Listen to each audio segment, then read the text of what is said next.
Class 12th आज आपका day 18 video 20 nuclear reactor start करते हैं। प्रीवियस वीडियोस में हमने फिजन कंप्लीट किया था। आज न्यूक्लियर रिएक्टर करते हैं। मैंने आपको बताया था nuclear reactor control chain reaction से बनता है और इस न्यूक्लियर रिएक्टर से इलेक्ट्रिसिटी प्रोड्यूस की जाती है और हमारे भारत में करीब 3.33% इलेक्ट्रिसिटी का यहाँ से आता है और पूरे वर्ल्ड में 10% इलेक्ट्रिसिटी न्यूक्लियर रिएक्टर से प्रोड्यूस की जाती है। तो सबसे पहले आप वीडियो को पॉज करके ये डायग्राम बनाइएगा। This is your nuclear reactor diagram. ठीक है, इसमें यहाँ आपको ये कुछ दिखाई दे रही है, ये आपकी कंट्रोल रोड्स हैं। ये एक चैम्बर दिखाई दे रहा होगा जिसमें आप में ऐसे dot dot dot dot dot dot dot dot ऐसे भर रखा है। इस ये मॉडरेटर है। ये वाली जो थिन फिल्म्स हैं ये आपकी फ्यूल्स हैं, फ्यूल रॉड्स हैं। ये आपका यहाँ पंप है, यहाँ पे आपका बॉयलर है। ये पाइप के ज़रिए इसको यहाँ तक फ्लो कराया है। यहाँ से फिर एक कंडेंसर लगाया है आपने कोल्ड वाटर के लिए। उसके बाद यहाँ turbine north and south AC generator से आपने इसे कनेक्ट कर दिया। जैसे ही स्टीम चलेगी ये टरबाइन घूमना स्टार्ट करेगा और इलेक्ट्रिसिटी प्रोड्यूस होगी। तो सबसे पहले आप इसको अच्छे से डायग्राम को कंप्लीट कीजिए, उसके बाद मैं आपको इसके फंक्शंस बताती हूँ। वीडियो को पॉज करके बनाइएगा। ठीक है, शायद आप लोगों ने बना लिया होगा। चलो अब इसके फंक्शन स्टार्ट करते हैं। ये देखिए यहाँ पर ये जो आपकी ये रोड्स हैं इसे कहा जाता है फ्यूल रोड्स। ठीक है, मैंने आपको बताया था नेचर में हमें दो प्रकार का यूरेनियम मिलता है, यूरेनियम 238 और यूरेनियम 235। प्रीवियस वीडियो में सारा कवर कर चुके हैं कि यूरेनियम 238 नॉन फिजाइल होता है और ये आपका फिजाइल होता है। इसको ये बहुत मतलब मैं कहूँ 1000 किलो में से सिर्फ ये 7 किलो अबंडेंस है इसकी, बहुत कम नेचर में मिलता है ये।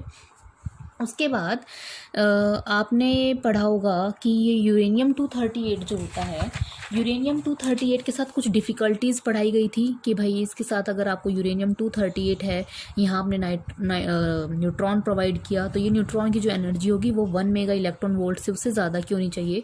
उसके बाद जो न्यूट्रॉन्स प्रोड्यूस होंगे, मान लीजिए सपोज 3 न्यूट्रॉन प्रोड्यूस हुए, ये कैसे हो जाएंगे, स्लो डाउन हो जाएंगे। ठीक है, स्लो डाउन होने के बाद इसका आप यूज़ नहीं कर सकते और ये न्यूट्रॉन्स को यूरेनियम क्या कर लेगा, एब्जॉर्ब कर लेता है। इसके लिए हमें क्या चाहिए, यूरेनियम 235 चाहिए। इट इज़ फिजाइल होता है। और ये भी बताया गया था आपको कि एक न्यूक्लियस से, किसके न्यूक्लियस से, एक न्यूक्लियस ऑफ यूरेनियम 235 से आपको अब एक न्यूक्लियस से कितनी मिलती है आपको, 216 mega electron volt, approximation 200 mega electron volt energy मिलती है। और वो भी 1 ग्राम से नहीं मिलती, बहुत छोटी मात्रा से मिलती है। ठीक है, इसलिए फ्यूल रोड्स में हमने क्या यूज़ किया, यूरेनियम 235 यूज़ किया है। बात करते हैं मॉडरेटर की। क्या होता है कि ये जो मॉडरेटर है क्या करते हैं, ये फ्यूल रोड से न्यूट्रॉन बने। ठीक है, मतलब न्यूट्रॉन से स्ट्राइक किया गया, उसके बाद ये फ्यूल रोड्स हैं, यहाँ से 3 न्यूट्रॉन निकलेंगे। मॉडरेटर क्या करता है, ये जो मॉडरेटर ऐसे डॉट डॉट डॉट डॉट दिखा रखा है, ये मॉडरेटर न्यूट्रॉन्स को आप लोगों ने पढ़ाया गया था कि जब यूरेनियम 235 जब न्यूट्रॉन से प्रोड्यूस होता है तो 3 न्यूट्रॉन निकलते हैं। यहाँ पे जो न्यूट्रॉन की जो एनर्जी होती है वो 2 मेगा इलेक्ट्रॉन वोल्ट से ज़्यादा की होती है। बट हमें इतनी एनर्जी नहीं चाहिए, हमें कितनी चाहिए, मैक्सिमम 1 इलेक्ट्रॉन वोल्ट की चाहिए। तो इसको स्लो करने के लिए आपको क्या यूज़ करना पड़ेगा, मॉडरेटर यूज़ करना पड़ेगा। मॉडरेटर किस चीज़ का बना होता है, मॉडरेटर के अंदर आपका वाटर होता है, heavy water, D2O deuterium oxide बोलते हैं इसे, या फिर ग्रेफाइट का यूज़ किया जाता है। ठीक है, हमारे इंडिया में जो भाभा एटॉमिक रिसर्च सेंटर है जिसमें अप्सरा नाम का रिएक्टर है, उसके अंदर वाटर यूज़ किया जाता है। वैसे ही टोटल इंडिया के अंदर 22 रिएक्टर हैं। 22 रिएक्टर वो सारे हैवी वाटर यूज़ करते हैं, जबकि जो अप्सरा रिएक्टर है वो क्या यूज़ करता है, आपका वाटर यूज़ करता है। अब ये मॉडरेटर क्या करते हैं, मॉडरेटर ये जितने भी न्यूट्रॉन्स हैं, फास्ट मूविंग न्यूट्रॉन, इनको क्या कर देते हैं, स्लो कर देते हैं। ठीक है, अब ये स्लो हो जाएंगे तो स्लो होने की वजह से इनके बराबर में जो और यूरेनियम होगा, ये यूरेनियम के साथ क्या करेंगे, फिर फर्दर रिएक्ट कर पाएंगे।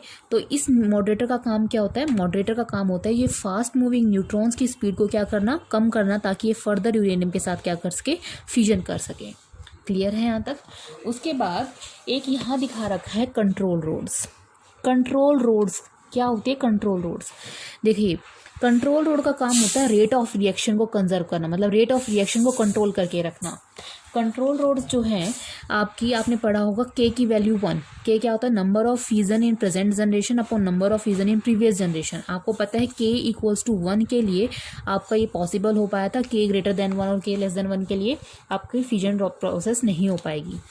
अब ये जो कंट्रोल रोड होती है ये आपकी बोरॉन, कैडमियम और हैफनियम की बनी होती है। क्या करते हैं ये? क्या करता है ये? आपका न्यूट्रॉन एब्जॉर्बिंग मटेरियल होता है। न्यूट्रॉन एब्जॉर्बिंग मटेरियल का मतलब क्या हुआ कि अगर मान लीजिए फ्यूजन की रिएक्शन कम हो गई है ना, मतलब मान लो कि आपकी प्रोसेस चल रही है फ्यूजन, और फ्यूजन के अंदर न्यूट्रॉन की कमी हो गई, ठीक है, क्योंकि आपको न्यूट्रॉन चाहिए है ना। न्यूट्रॉन अगर कम हो जाता है या फ्यूजन रिएक्शन कम हो जाती है तो कंट्रोल रोड को क्या करते हैं? ऊपर की तरफ इसे खींच देते हैं, ठीक है। अगर न्यूट्रॉन की मात्रा ज़्यादा हो जाए तो इसे ऐसे क्या नीचे की तरफ प्रेस कर देंगे, ठीक है। नीचे की तरफ प्रेस करेंगे तो ये क्या न्यूट्रॉन एब्जॉर्बिंग है, तो नीचे की तरफ प्रेस करने से यहाँ से क्या कर लेगा? न्यूट्रॉन को एब्जॉर्ब कर लेगा। अगर न्यूट्रॉन कम हो जाएंगे तो इसको क्या कर देंगे? ऊपर की तरफ कर देंगे, ठीक है। तो न्यूट्रॉन की कमी हो जाएगी तो कंट्रोल रोड को ऊपर कर देते हैं, और ज़्यादा हो जाते हैं इसको नीचे की तरफ कर देते हैं। तो ये मैनुअली करने की ज़रूरत नहीं होती है। ये कंट्रोल रोड्स को कंट्रोल करने के लिए एक सेंसर लगा होता है, एक टेम्परेचर थर्मामीटर लगा होता है। थर्मामीटर यहाँ लगा होता है। वो थर्मामीटर क्या करता है? जैसे ही वो टेम्परेचर वो मेज़र करके और सेंसर की सहायता से वो पता लगा देता है कि भाई यहाँ पर ये सारा क्या है, सारा कंप्यूटराइज सिस्टम होता है। रोड्स को कंट्रोल करना सारा आपका कंप्यूटर के उसमें होता है। तो ये कैडमियम की और हैफनियम की और बोरॉन की बनी होती है। ये न्यूट्रॉन टाइप का एब्जॉर्बिंग का मटेरियल होता है। जितने भी ज़्यादा अमाउंट न्यूट्रॉन की होती है उसके हिसाब से कम या ज़्यादा होता है तो कंट्रोल रोड को ऊपर या नीचे किया जाता है, ठीक है। उसके बाद क्या है? कूलेंट। क्या करते हैं? जैसे यहाँ फ्यूजन रिएक्शन हुई, फ्यूजन रिएक्शन होने के बाद बहुत भारी मात्रा में हीट निकलती है, ठीक है। तो यहाँ से हीट को सप्लाई किया जाता है यहाँ, ठीक है। यहाँ क्या है? आपका वाटर फील है। जैसे ये सारी हीटअप हुई, अब हीट से तो आपको एनर्जी बनाएगी नहीं, तो आपको क्या करोगे? हीट, ये सारा वाटर है, वाटर गर्म हो जाता है, ठीक है। गर्म होने के बाद यहाँ से इसको भेजा जाता है, तो गर्म हो गया तो उसकी क्या निकलेगी? भाप निकलेगी, स्टीम निकलेगी। स्टीम को यहाँ पे गया, स्टीम ने क्या किया? टरबाइन को घुमाया, टरबाइन के घूमने से आपका जनरेटर घूम गया, ठीक है। ठीक है भाई, इलेक्ट्रिसिटी प्रोड्यूस हो गई। अब क्या होगा? जो यहाँ से पानी जो आया था, जो स्टीम आई थी, अब वो क्या होगा? इसको यहाँ पे कंडेंसर कोल्ड वाटर लगा रखा है, मतलब इसे क्या करेंगे? पानी को वापस ठंडा कर देंगे और पानी वापस से यहाँ आ जाएगा। क्लियर है कि भाई यहाँ से जो रिएक्शन आई, यहाँ से जो हीट बनी, आपको पता है ना यूरेनियम की जब रिएक्शन कराते हैं तो वहाँ से एक भारी मात्रा में क्यू एनर्जी निकलती है ना, हीट निकलती है। तो हीट को क्या करते हैं? इस बॉयलर में पास किया जाता है, और बॉयलर में पास करके वाटर इसको क्या कर देता है? वाटर को गर्म कर देता है, और गर्म वाटर स्टीम बन के टरबाइन को घुमाता है, और ये गर्म पानी फिर यहाँ से पास होता है, तो गर्म पानी वापस से ठंडा होकर वापस यहाँ आ जाता है। ठीक, क्लियर है। उसके बाद what about the coolant? Coolant का क्या हुआ? कूलेंट क्या यहीं आ गया? नहीं। क्या करते हैं? कूलेंट ने अपनी सारी एनर्जी वापस से इसको दे दी, है ना। कूलेंट गर्म होकर यहाँ आया था, कूलेंट ने क्या किया? सारा वाटर को दे दिया, वाटर गर्म हो गया, कूलेंट कैसा हो गया? ठंडा। ठंडा होने के बाद वापस पंप करेंगे इसको और वापस यहाँ चला जाएगा, ठीक है। फिर फर्दर से आप कूलेंट को क्या कर सकते हो? यूज़ कर सकते हो, ठीक। तो कूलेंट क्या होता है? Coolant circulates around core in 2-3 loops and absorb heat from fission and carries these heat to boiler to heat water। क्या कह रहा है कि कूलेंट क्या करेगा? वहाँ से फिजन से रिएक्शन से हीट लेगा, हीट लेके बॉयलर में चला जाएगा और बॉयलर में जाके पानी को क्या कर देगा? गर्म कर देगा।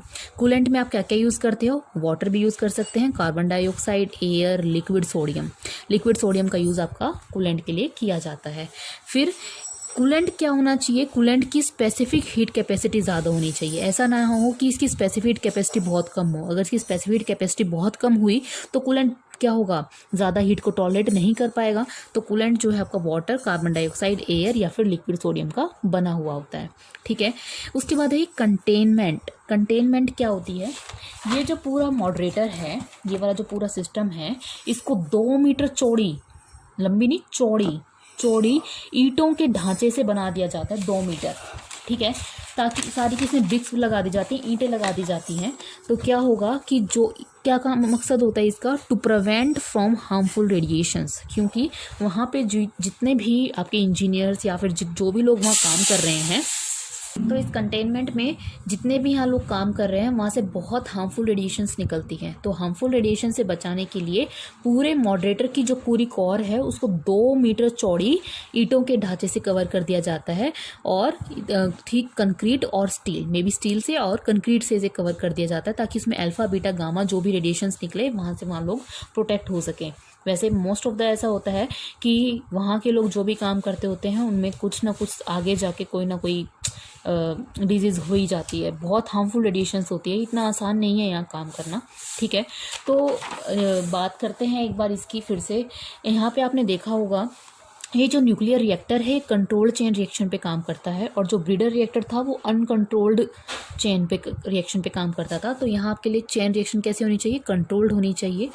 यहाँ पर इसकी प्रोसेस को फिर से समझ लिए। क्या करते हैं, यहाँ पर फ्यूल रोड होती है, यहाँ पर फ्यूल रोड के साथ न्यूट्रॉन की स्ट्राइकिंग कराते हैं, 3 न्यूट्रॉन बनते हैं।